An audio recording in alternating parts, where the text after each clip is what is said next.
श्रीमद् भगवद गीता के 5वें अध्याय का महात्म्य। श्री भगवान कहते हैं, देवी, अब सब लोगों द्वारा सम्मानित 5वें अध्याय का महात्म्य संक्षेप से बतलाता हूँ, सावधान होकर सुनो। मद्र देश में कुरुकुपुर नामक एक नगर है। उसमें पिंगल नाम का एक ब्राह्मण रहता था।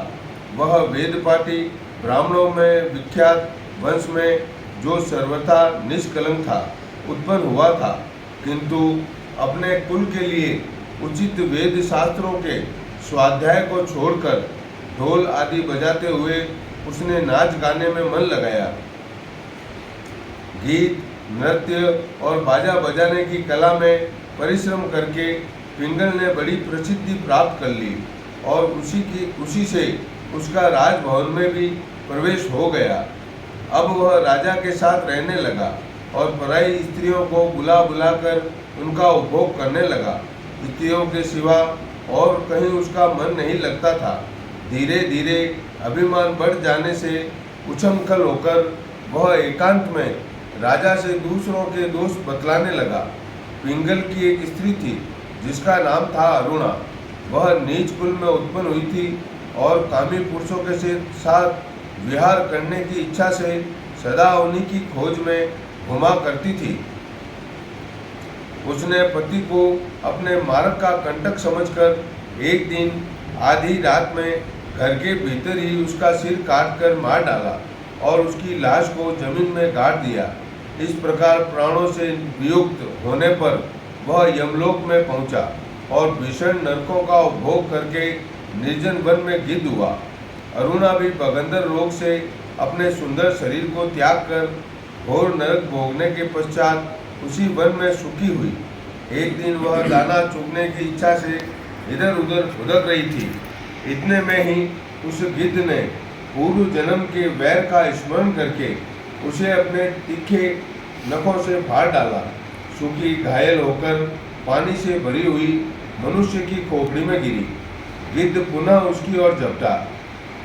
इतने में ही जाल फैलाने वाले बहेलियों ने उसे भी बाणों का निशाना बनाया। उसकी पूर्व जन्म की पत्नी सुखी उस खोपड़ी में जल में डूबकर प्राण त्याग चुकी थी। फिर वह क्रूर पक्षी भी उसी में गिरकर डूब गया। तब यमराज के दूत उन दोनों को यमलोक में ले गए। वहां अपने पूर्वकृत पाप कर्म को याद करके दोनों ही भयभीत हो रहे थे। तदंतर यमराज ने जब उनके घृणित कर्मों पर दृष्टिपात किया तब उन्हें मालूम हुआ कि मृत्यु के समय अक्षमा खोपड़ी के जल में स्नान करने से इन दोनों का पाप नष्ट हो चुका है। तब उन्होंने उन दोनों को मनोवांछित लोक में जाने की आज्ञा दी। यह सुनकर अपने पाप को याद करते हुए वे दोनों बड़े विस्मय में पड़े और पास जाकर धर्मराज के चरणों में प्रणाम करके पूछने लगे, भगवान, हम दोनों ने पूर्व जन्म में अत्यंत घृणित पाप का संचय किया है, फिर हमें मनोवांछित लोकों में भेजने का क्या कारण है, बताइए। यमराज ने कहा, गंगा के किनारे वट नामक एक उत्तम ब्रह्म ज्ञानी रहते थे। वे एकांत सेवी, ममता रहित, शांत, विरक्त और किसी से भी द्वेष न रखने वाले थे। प्रतिदिन गीता के 5वें अध्याय का जप करना उनका सदा का नियम था।